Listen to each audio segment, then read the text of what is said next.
continuamos con esta serie que hemos titulado La Ley de Dios y cómo aplica a los cristianos hoy.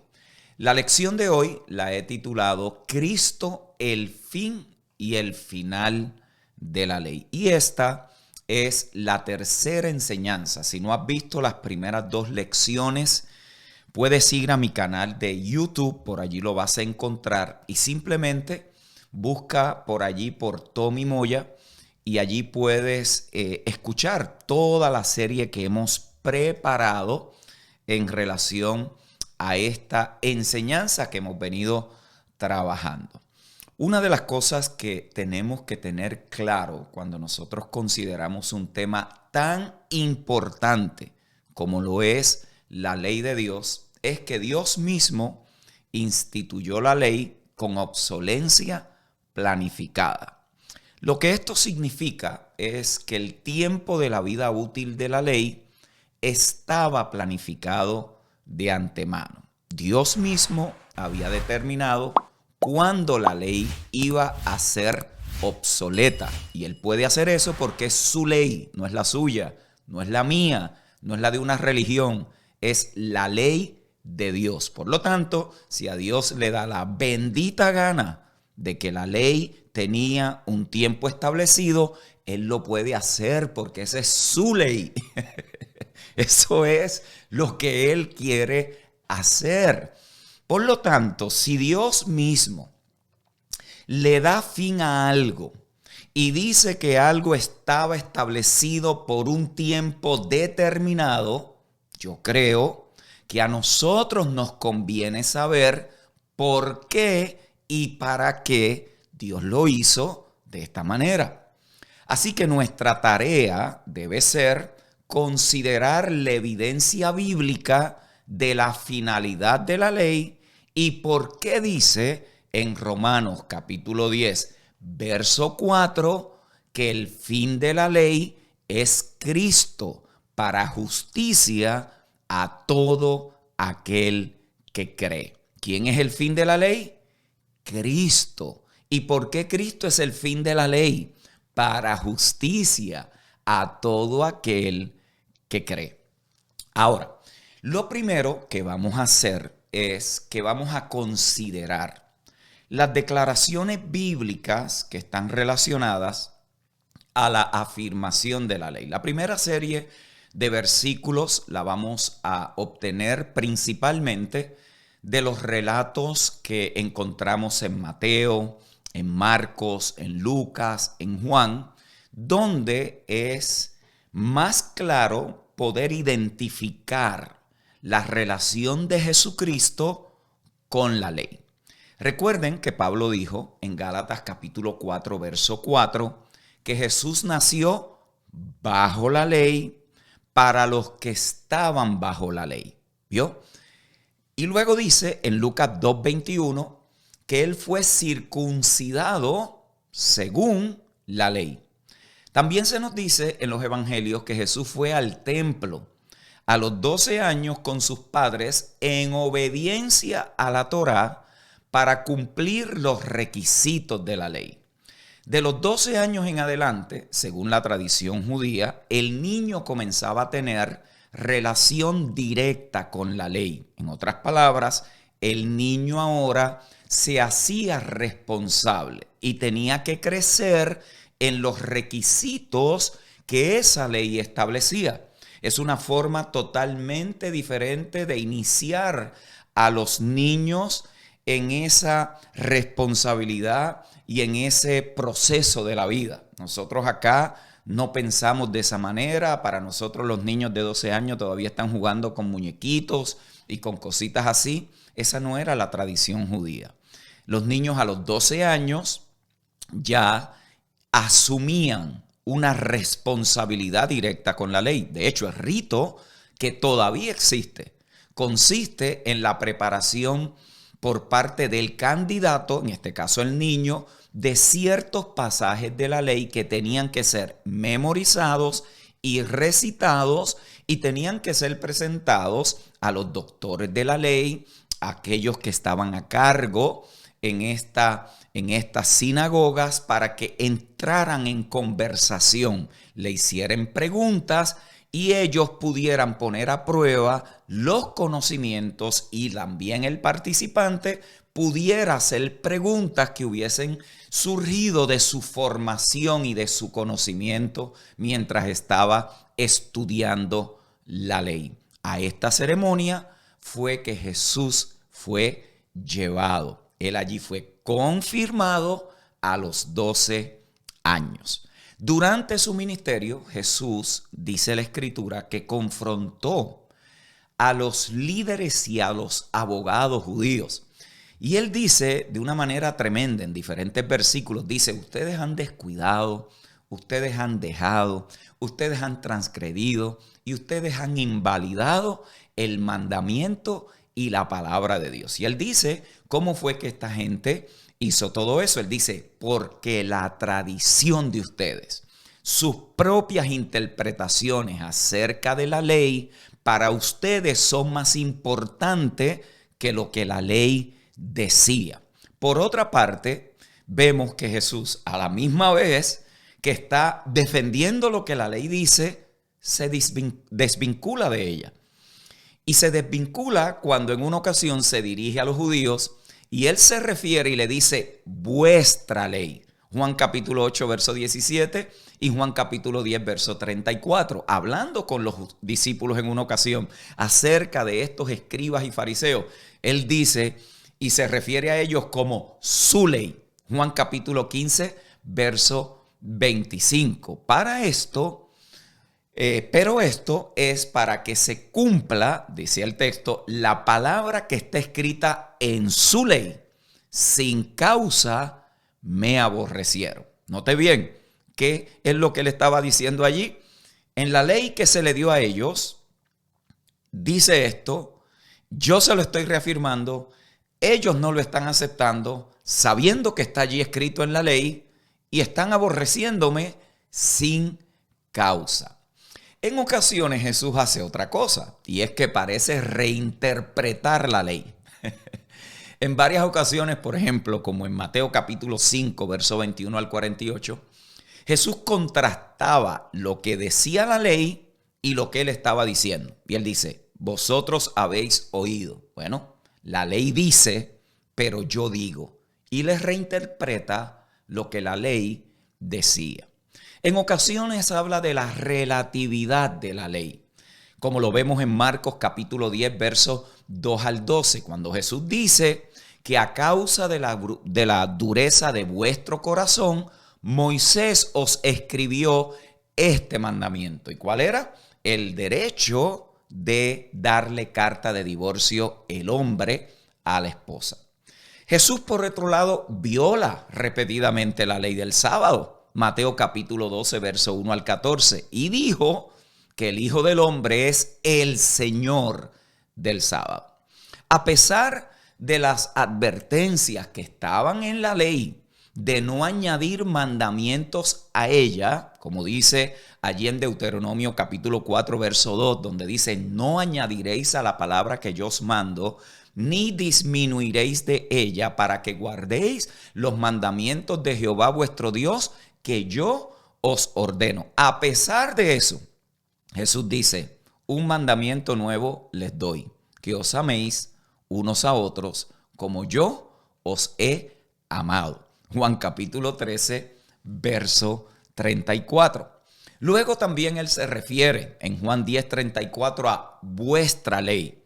Y luego que le dice vuestra ley, cita el Salmo 82, 6, que dice, yo dije, vosotros sois dioses y todos vosotros hijos del Altísimo. Luego procede a explicar el uso de esa cita y lo hace haciendo un comentario de esa cita en Juan 10:35 y le dice, si llamó dioses aquellos a quienes vino la palabra de Dios y la escritura no puede ser quebrantada. Note bien, le cita un salmo. Luego le explica de una manera que esto estaba allí escrito y de ahí es que mucha gente se agarra para decir que la ley no puede ser inviolable. Por eso es que dice allí, y la escritura no puede ser quebrantada. Los que usan estos textos para decir que la ley tiene vigencia en los hijos de Dios hoy, ellos usan estas escrituras para afirmar la continuidad de la ley. Y lo que tenemos que entender es que lo que Jesús estaba haciendo aquí era usando el sarcasmo y los estaba confrontando con la forma en cómo ellos interpretaban las escrituras y las propias supersticiones de ellos que sacaron como mandamientos y como cosas adicionales a la misma ley. Es como Jesús estarle diciendo, ustedes quieren tomar cada detalle del Antiguo Testamento en un sentido directo, físico y literal. Y si lo hacen usando su propia regla de interpretación, entonces ¿por qué? Si allí dice vosotros, yo he dicho que vosotros sois dioses, ¿por qué entonces yo digo que soy Dios y me quieren apedrear? ¿Vio? Es una forma sarcástica, que es una forma que se usaba muy a menudo en los evangelios para Jesús confrontar la religiosidad de los fariseos, de los escribas, de los nazarenos que estaban allí tratando de tomarlo en alguna falta, y Jesús le usaba su propia interpretación de lo que habían leído para exponer su religiosidad. Él les está allí confrontando con lo que ellos mismos hipócritamente estaban haciendo. Leían el texto, Jesús lo citaba luego y no estaban de acuerdo de que Jesús era quien él decía que era. ¿Vio? Y es aquí donde está el detalle de este asunto. Porque Jesús estaba exponiendo cómo la religión reverencia tan a menudo la ley, deifica la ley, la hace como si fuera Dios y la utiliza para sus propios fines. Por eso es que usted no puede sacar de la ley lo que a usted le gusta y quedarse con lo que le gusta. No puede. Si viola uno, los viola a todos. Y si vive por uno, tiene que vivir por todos. Usted y yo no tenemos ese derecho de quitar y poner porque a nosotros nos parece que esto es lo que está diciendo. No, o es uno o son todos. ¿Vio? No hay opciones. No puede ser lo que a nosotros nos conviene. En otra ocasión, Lucas capítulo 16, verso 16 dice que la ley y los profetas eran hasta Juan. ¿Hasta cuándo era la ley y los profetas? Hasta Juan. Desde entonces, el reino de Dios es anunciado y todos se esfuerzan por entrar en él. Y en el verso 17 dice, pero más difícil es que pasen el cielo y la tierra, que se frustre una tilde de la ley. Tratando muchas veces de evitar la contradicción con la afirmación anterior, hay gente que toman estos versículos y lo usan como una prueba de que aquí está. Mira lo que dice aquí. Aquí dice que ni una tilde de la ley se va a violar, ¿vio? Y ellos interpretan de que lo que ahí está diciendo es que la ley tiene continuidad. Pero los contextos nos ayudan a entender. Usted no puede interpretar el texto bíblico en un solo texto. Tenemos que ver el contexto. Tenemos que ver qué era lo que Jesús estaba considerando cuando dijo eso.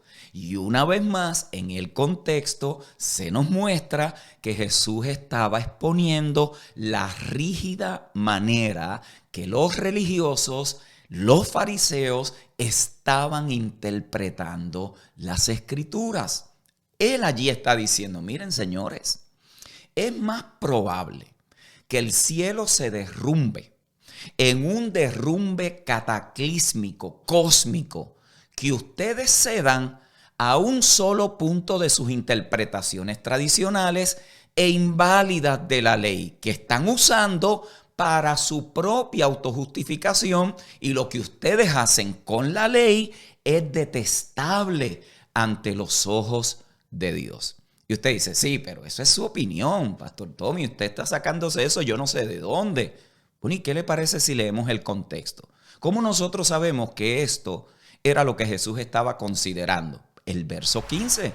¿Qué dice el verso 15? Entonces les dijo, vosotros sois los que os justificasteis a vosotros mismos delante de los hombres, mas Dios conoce vuestros corazones, porque lo que los hombres tienen por sublime delante de Dios es abominación. Jesús estaba confrontando la hipocresía de los fariseos que escogían unas cositas que le convenían, quitaban otras cositas que los exponían, y Jesús les está diciendo, ustedes son unos hipócritas, pero Dios conoce su corazón, porque a la ley ustedes no le pueden quitar lo que no les gusta y ponerle lo que ustedes creen que dicen. Es como Dios la dijo y se acabó. ¿Vio? Entonces, una vez más, Jesús, ¿qué está haciendo? Exponiendo la religiosidad, la hipocresía del corazón del hombre de querer aparentar, porque está cumpliendo con mandamientos cuando su corazón está totalmente alejado de Dios. Pero ese no es el texto que más se usa para probar, usted lo sabe, para probar que la ley sigue vigente. Hay otros textos que se usan con más fuerza para eso. Por ejemplo, Mateo capítulo 5, verso 17 al 20. Este es uno de esos versos que se lo van a usar y se lo van a sacar así. Cuando usted quiere dialogar acerca de este tema o el tema surge, ¿no? ¿Qué dice allí? No penséis que he venido para abrogar la ley o los profetas. Noten, no he venido para abrogar, sino para cumplir. Lea ese texto otra vez, léalo otra vez, yo quiero que usted lo procese, yo creo que usted vea 2 o 3 cositas claves allí. Note, no penséis que he venido para abrogar. Marque por allí en su consciente, o los que están tomando nota, marque la palabra abrogar la ley. O los profetas. Él dice, no he venido, yo ni vine a abrogarla, ni vine a quitar esta ley, yo vine a cumplir la ley. Eso es poderoso. ¿Yo vine a qué? A cumplir la ley. La palabra griega para abrogar, y por favor haga su asignación, no me la tome ahí sin verificar. La palabra para abrogar es katalio, que tiene una raíz que significa desatar, desconectar, separar, desunir y disolver. ¿Qué es lo que Jesús está diciendo? Señores, yo no vine a desatar la ley. Yo no vine a desconectar la ley. Yo no vine a separar la ley. Yo no vine a desunir la ley. Yo no vine a disolver la ley. Jesús estaba plenamente consciente de que él iba y estaba manifestando la esencia misma del carácter de Dios. Él es la imagen visible del Dios invisible. Eso que Jesús vino a manifestar del Padre que él dio a conocer, iba a ser sostenido en un nuevo fundamento legal, que en la Escritura se conoce como el nuevo pacto.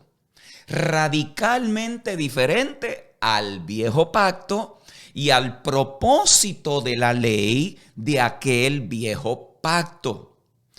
Jesús sabía eso, pero él también sabía que su propósito no era ni desconectar o separar lo antiguo de lo nuevo. ¿Por qué? Porque el mismo Dios que estaba actuando perfectamente desde el principio tenía una coherencia en todo lo que había manifestado y había hecho a través de la historia. En otras palabras, Jesús no vino a ser un rompeleyes. Él no vino a desconectar la ley de su propósito en la actividad de Dios. Él no vino a dejar la ley, a descolgarla, como si aquello hubiera sido un experimento social que no tenía sentido, que falló, que el hombre no dio la talla. No, él no vino a desconectar nada de eso. Él tampoco vino a destruir la ley. Él tampoco vino a denunciar la ley sarcásticamente, como si aquello hubiera sido un desastre de Dios en el Antiguo Testamento. Él no vino a descontar, a devaluar, a difamar la ley del Antiguo Testamento, como si aquello hubiera sido un trato injusto de parte de Dios o un plan que no funcionó. Él tampoco vino a identificar la ley como si hubiera sido un error de Dios, como que Dios se equivocó, algo inútil que no tiene ningún tipo de propósito en la vida. No, Él no vino a abolirla, Él no vino a derribarla, Él no vino a tratar la ley con desprecio, Él no vino a pretender que la ley no tenía ninguna función, Él no vino a denigrar la ley, Él no viene a despreciar la ley, Él no vino a abrogarla, Él no vino a cancelarla, aquella ley. Jesús sabía que la ley había servido históricamente a los buenos propósitos de Dios, tanto esencial como instrumentalmente. Esta declaración es importante. Jesús sabía que la ley había servido históricamente a los buenos propósitos de Dios, tanto esencial como instrumentalmente. Y estos dos temas de la ley en su aspecto esencial y en su carácter instrumental ya lo hemos trabajado. Hay 2 horas de estudio nada más en esas 2 lecciones. Así que yo le animo a que vea eso primero, porque eso es lo que le va a dar el contexto para entender esta declaración. Jesús sabía que la ley había venido a cumplir un propósito esencial y un propósito instrumental. Él no vino a denigrar ni a sarcásticamente burlarse de la ley como si hubiera sido un fracaso. No, Él lo dice. ¿A qué fue que Él vino? ¿Él vino a qué? A cumplir la ley. Por eso, la palabra cumplir allí es importante. Es del griego pleró, que significa llenar completamente, consumar. Es completar algo que le falta, algo. Es aquello que consume. En otras palabras, yo no vine a abrogar la ley, yo he venido a llenar la ley. Yo he venido a llevar la ley al pleno rendimiento de todo lo que la ley señalaba en sombra y en figura. Yo vengo a cumplir aquello que la ley apuntó, lo que el escritor de la carta a los Hebreos le llama los bienes venideros, estaban contenidos en la ley. La ley, señoras y señores, Jesús no vino a abrogarla. Él vino ¿a qué? A cumplirla. Él vino a cumplir la ley.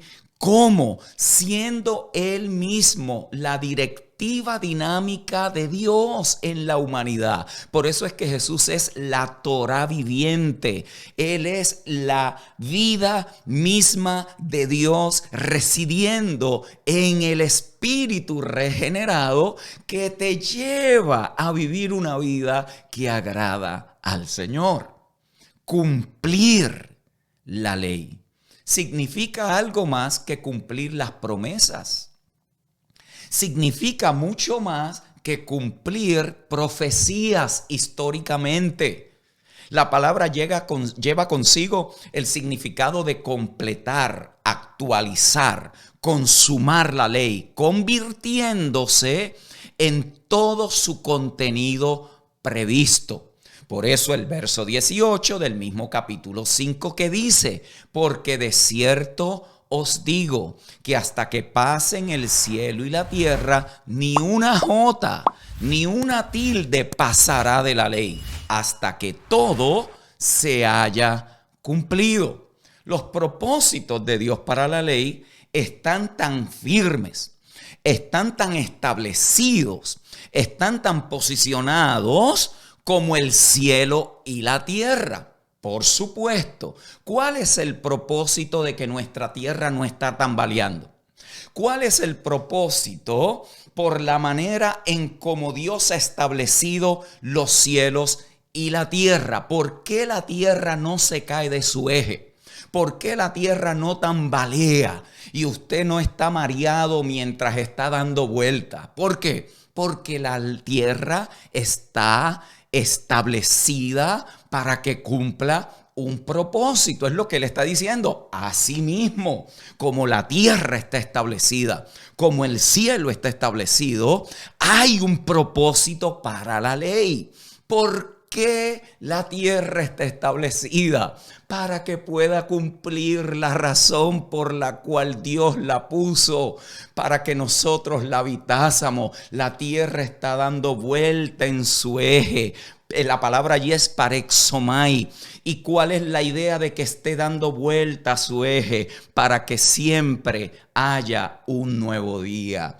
Para que hoy usted, lunes por la mañana, hoy usted despertó a un nuevo día. Si bien es cierto que el sol salió más tarde, el nuevo día comenzó con oscuridad. A las 12:01 todavía era de noche, pero ya era lunes. Así es la ley. La vuelta de la tierra la dirige a un nuevo día cada día. Así es la ley. Ella vino y está establecida como está el cielo y la tierra, porque la ley apuntaba a un nuevo día. Por lo tanto, nada pasará hasta que todo se cumpla.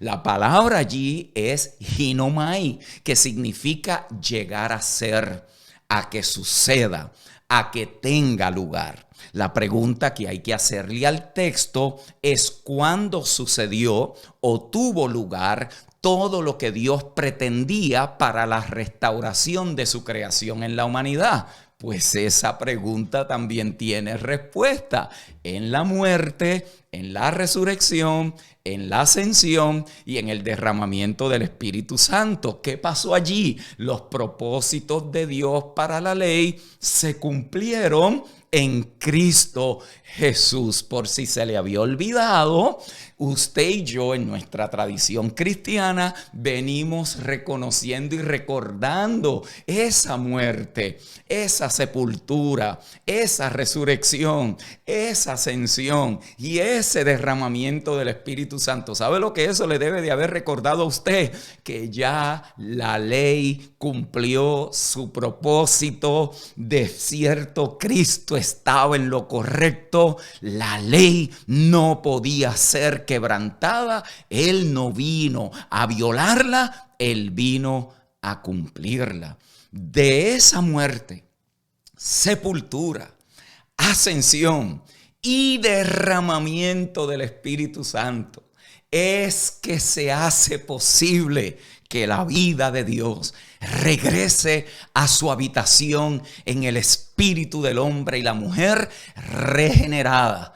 Y eso significa que la ley cumplió su propósito hasta la plenitud del tiempo, cuando Cristo, nacido de mujer, como usted y yo nacimos aquí, bajo la ley, vino para los que estaban bajo la ley. Verso 19, de manera que cualquiera que quebrante uno de estos mandamientos muy pequeños y así enseñe a los hombres, muy pequeño será llamado en el reino de los cielos. Más cualquiera que los haga y los enseñe, este será llamado grande en el reino de los cielos. ¿Qué dijo Jesús del reino de los cielos?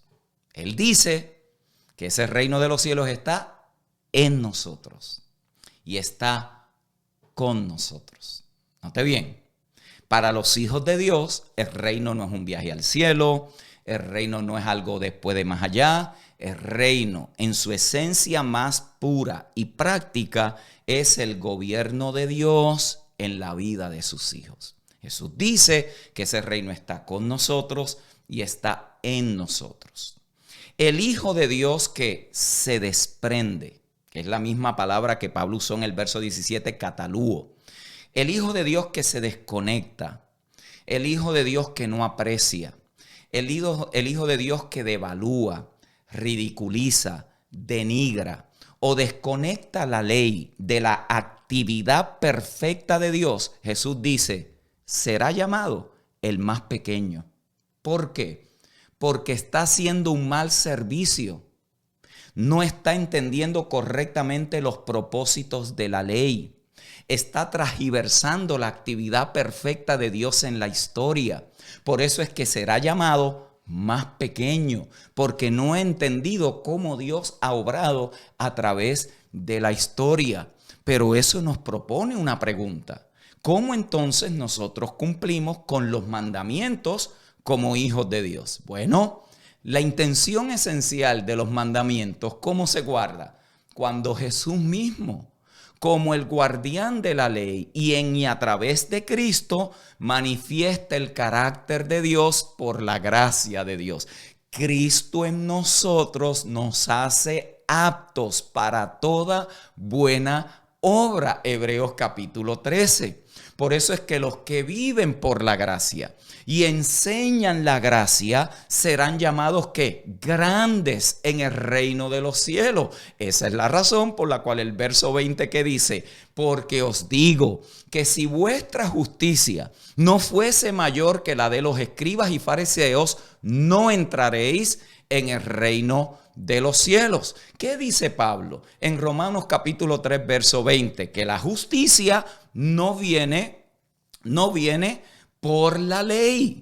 En otras palabras, los esfuerzos humanos por cumplir la ley, lo único que pueden producir es una pseudo justicia, una justicia propia. Es más, hasta se convierte en injusticia. Y esto es lo que Jesús está diciendo. Ustedes con todo este esfuerzo, ustedes observando lo que le conviene a la ley y quitándole lo que no les gusta de la ley, ustedes se están autojustificando. Ustedes son unos religiosos, estos escribas y fariseos. Si ustedes, discípulos, van a vivir como esta gente está viviendo, ustedes son pequeños porque no han entendido el propósito de la ley. Por eso es que la justicia de Dios, la que Dios desea para sus hijos, viene de Dios sobre la base de la fe. Pero mire lo que dice la Escritura, Filipenses 3:9. Pablo hablando, y ser hallado en él, no teniendo mi propia justicia, que es por la ley. Que es por la ley. Esto lo está diciendo un ex fariseo de fariseos. Cuando Pablo dice fariseo de fariseos, el tipo está diciendo, yo era la columna o la estaca donde se amarraban los legalistas. Eso es lo que le está diciendo. Yo, en cuanto a la ley, irreprensible. Yo tomé la ley tan a pecho que me gradué y era todo lo que la ley decía y todo lo que yo le había añadido. Él dice, yo no quiero ser hallado teniendo mi propia justicia, que es por la ley, sino la que es por la fe de Cristo, la justicia que es de Dios por la fe. ¿Cuál es la justicia que Dios quiere para nosotros? La justicia que es de Dios por la fe. ¿Sabe por qué esto le duele al religioso? Porque no tiene nada de qué gloriarse. No puede usar que lee la Biblia, que ora mucho, que se congrega 7 días a la semana, que se pone, que nadie le puede decir nada malo que ha hecho. Ve, el religioso no, como en la gracia no tienes nada de qué gloriarte, porque si alguno se gloría, gloríese en el Señor.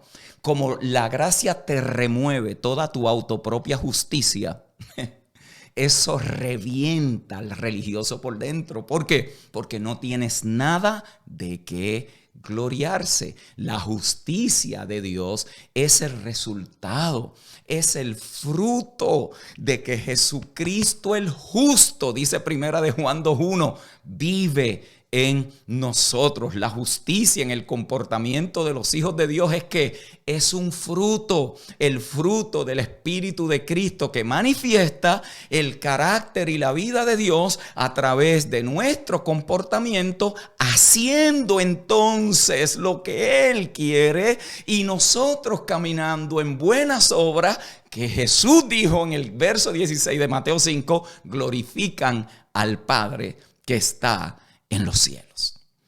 Esa justicia ciertamente supera la justicia de los escribas y los fariseos y hace evidente que somos participantes en el reino de los cielos. Entonces, ¿qué nos enseñan estos versos?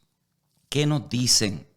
¿Qué podemos aprender si vamos a ser responsables estudiantes de la Escritura y no disparando de la gaveta sin haber entendido y estudiado el texto? ¿Qué vamos a hacer? Bueno, tenemos que ver que lo que Jesús hizo fue afirmó. Jesús afirmó, Él no vino a abrogar, afirmó los propósitos históricos de la ley, pero no confirmó que esa ley tenga eficacia en los hijos de Dios hoy. Él afirmó su propósito, pero Él no la estableció como una ley que continuaba operando para los hijos de Dios. ¿Cómo sabemos esto?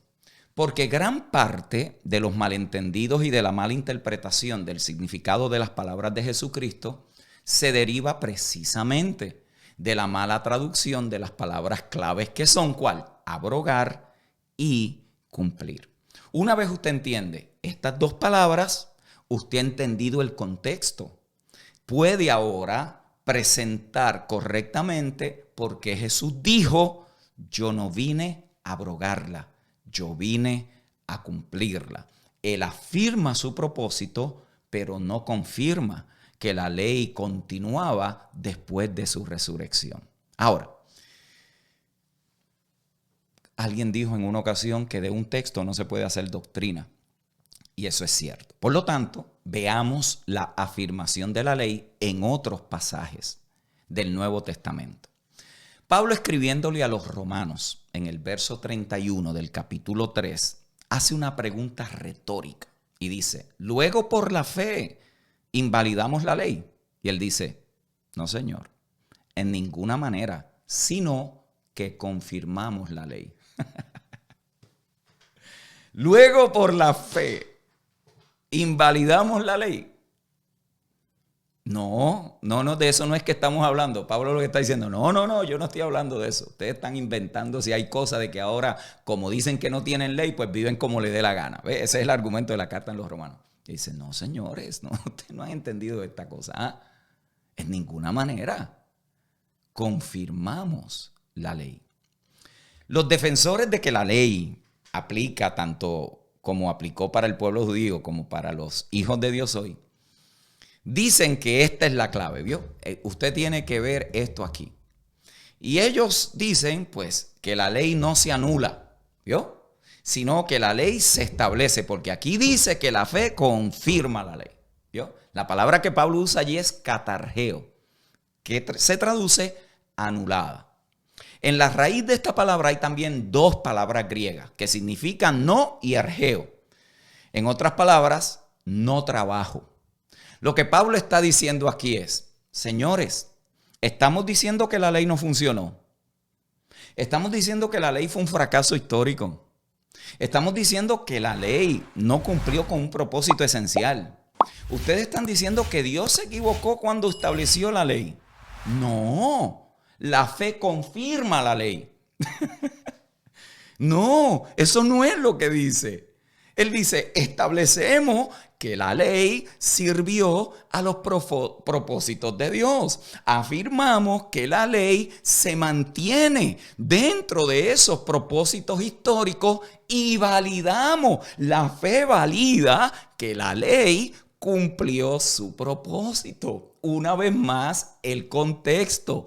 Pablo lo que está haciendo aquí es, parece desvincular de la ley, ¿vio? Como si Entonces el que no tiene ley ya entras en un caos y en una rebelión completa y es un anarquista y no se somete a nadie. Ese es el contexto. ¿Por qué? Porque los judíos pensaban que si el hombre no se sujetaba a la ley de Dios, entonces era un caos total, una rebelión total, tan violenta que hubiese vivido en un caos continuo. ¿Vio? Y Pablo dice, no, de eso no es que se trata. Por eso es que en Romanos 7, él dice, en relación a la ley y sus propósitos, y él dice, la ley es santa, el mandamiento es santo, es justo y es bueno. Romanos capítulo 7, verso 12. En Romanos 7, 14 dice, la ley es espiritual. Y él dice que la ley es buena. Romanos 7, 16. Pablo no está aquí haciendo o equiparando a Dios y a la ley. O sea, alguna gente piensa que la ley es Dios, ¿vio? O deifican la ley. No, Dios es bueno, es santo, es justo, pero no se puede decir que otra cosa sea buena, santa y justa en el mismo sentido que Dios es esencialmente bueno, santo y justo. ¿Por qué? Porque esa es esencia de Dios. Eso no es algo que Dios alcanza porque obedece una ley. Eso es quien Dios es. Dios no es que desarrolló santidad o desarrolló vivir justamente. No, Él es santo, Él es bueno y Él es justo. Esos atributos de Dios no se pueden atribuir a otra cosa. Lo que Pablo está diciendo aquí es, señores, la ley cumplió con el propósito para el cual fue establecida. La ley es buena, la ley es santa y la ley es justa. En el contexto de ese capítulo, Pablo también está haciendo el punto de que la ley no puede ser culpada por nuestra pecaminosidad. Romanos capítulo 7, verso 7, ¿qué pues diremos? ¿La ley es pecado? En ninguna manera. La ley es buena, no hay nada malo en la ley. Sirvió un propósito instrumental para exponer nuestra pecaminosidad, lo que nosotros llevamos por dentro. Verso 17, de manera que ya no soy yo quien hace aquello, sino el pecado que mora en mí. La ley es buena, es santa, es justa. La ley es espiritual porque cumplió con el propósito para el cual Dios la había establecido, pero no puede transformar al hombre para tratar con esa condición de pecado que lo lleva a violentar la santidad y el carácter de Dios. Por eso es que la ley, siendo espiritual, no significa que transforma al ser humano, sino que cumplió el propósito espiritual para cual Dios la había establecido, identificar el pecado en el hombre, pero no podía transformar al hombre para que viviera para la gloria de Dios. En otras palabras, la ley fue utilizada como un instrumento con un propósito espiritual, pero lo que transforma al ser humano no es siguiendo leyes de afuera, es Dios viviendo su vida en nosotros, en nosotros. El poder de transformación no viene de afuera, reside adentro por medio del Espíritu de Cristo que ahora habita en nosotros. Termino con lo siguiente. Romanos capítulo 8, verso 4, Pablo dice, para que la justicia de la ley se cumpliese en nosotros, que no andamos conforme a la carne, sino conforme al Espíritu. Andar por el Espíritu, dejar que el Espíritu de Cristo viva en y a través de nosotros, permite que el carácter de Dios en Cristo se exprese en nuestro comportamiento. ¿No era eso lo que exigía la ley? Exactamente. La ley exigía que el hombre fuese santo como Dios es santo. ¿Pudo? No. Por lo tanto, la ley cumplió su propósito, pero no proporcionó la capacitación necesaria para cumplirla. No pudo transformar al que de ella se conectaba, al que vivía por ella, al que obedecía los mandamientos. Continuamente tenían que seguir ofreciendo sacrificios porque tenían conciencia de pecado. La ley es buena, es santa y es justa porque cumplió el propósito para cumplir, para hacer lo que Dios había establecido. Por hoy esto es suficiente. La semana que viene continuamos en esta línea de cómo es que Cristo es el fin de la ley, porque estoy tomándome mi tiempo en usar en realidad todos estos versos que usted no puede ignorar porque están en la Escritura.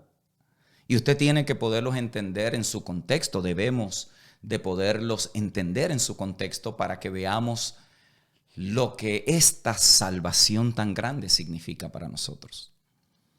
Para que disfrutemos de esta salvación tan gloriosa en nosotros. Esto no es que usted vive sin ley. Esto no es que usted vive como quien le da la gana. No. Esto no es que usted y yo podemos excusar nuestro comportamiento porque ahora eso es en la carne y Dios no está interesado en la carne. No, eso es irresponsabilidad. Eso es vivir por debajo de quienes verdaderamente somos en Cristo. Por lo tanto, a nosotros nos conviene entender cuál fue el propósito de la ley para poder apreciar en realidad qué es la gracia del Señor. Y de eso es que vamos a seguir hablando. Vamos a seguir entendiendo estas verdades. Yo espero que esto le haya ayudado a algo, que esto le haya afirmado en algo, que esto le haya traído un poquito de iluminación. Por favor, si va a comentar, comente viendo toda la serie. Toda la serie. Y asuma la postura de que quizás aquí hay algo que yo pueda aprender. ¿Vio?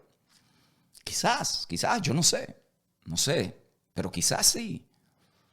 Para que usted pueda disfrutar de esa vida que le habita. O sea, hay creyentes que dicen, sí, bajo la ley fue difícil. Miren, bajo la ley fue difícil, pero bajo la gracia, ahí sí que te tienes que esforzar. Ese es el mismo perro con otro collar. O sea, el asunto no es cuánto tú te esfuerzas para Dios. El asunto es cuánto Dios puede lograr en nosotros por medio de su Espíritu. Y para eso no te puedes esforzar. Te tienes que considerar muerto, pero vivo para Dios. ¿Vio?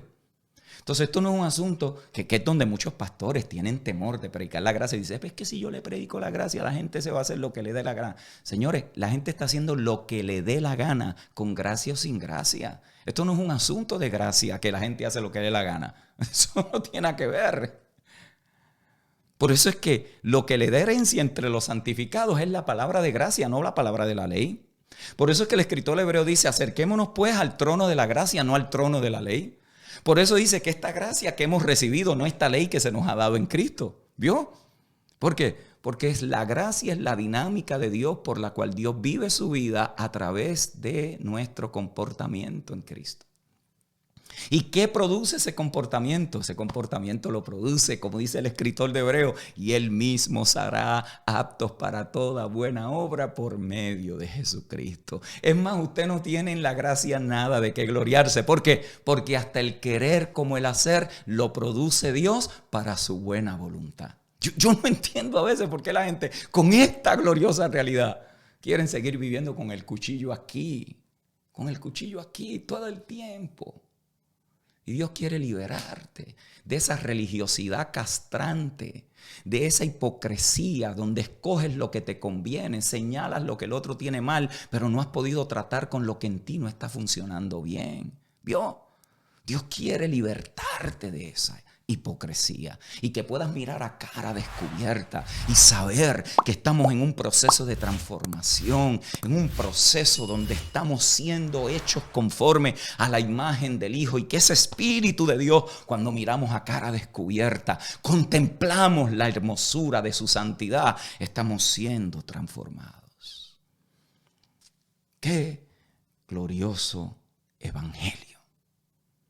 ¡Qué glorioso evangelio! Eso fue lo que usted ayer cuando se congregó celebró la resurrección de Dios, la manifestación de una nueva creación.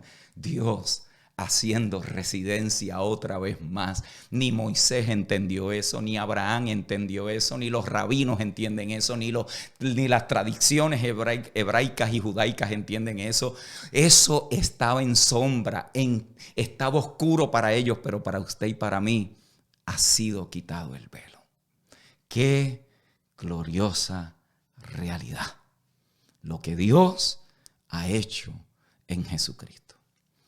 Entonces no te pierdas la próxima, porque vamos a seguir en esta línea. Déjeme saber por allí si esto le ha ayudado. Esto le está dando luz, le está dando claridad, le está ayudando a que usted pueda apreciar esta gloriosa salvación que hemos recibido. Los que quieran seguir avanzando en esto, hemos creado una plataforma de estudio donde le va a ayudar inmensamente. Cientos de estudiantes de diferentes países del mundo, hermano, están allí continuamente siendo expuestos a verdades que los libertan. Oiga, y son más efectivos en su liderazgo, en su pastorado, como servidores a la humanidad. Están disfrutando y creciendo y sirviendo. Algunos en iglesias que les tienen así la tapa, otros les han dado la oportunidad para comunicar esta gloriosa realidad. No importa. Esto comienza con usted por dentro. No trate de cambiar a nadie. Esto comienza con usted. Esto comienza en nosotros y a través de nosotros. La comunidad virtual es una plataforma que te va a ayudar inmensamente, inmensamente a participar de todas estas riquezas. Y bueno, mis amados, esto concluye la sesión de hoy. Los dejo con una palabra de afirmación, con una palabra donde esta semana usted va a disfrutar de esta realidad. Y aquel que es poderoso para hacer todas las cosas mucho más abundantes de lo que pedimos o entendemos, según el poder que actúa en nosotros, a Él sea gloria en la iglesia en Cristo Jesús por todas las edades, por los siglos de los siglos. Amén.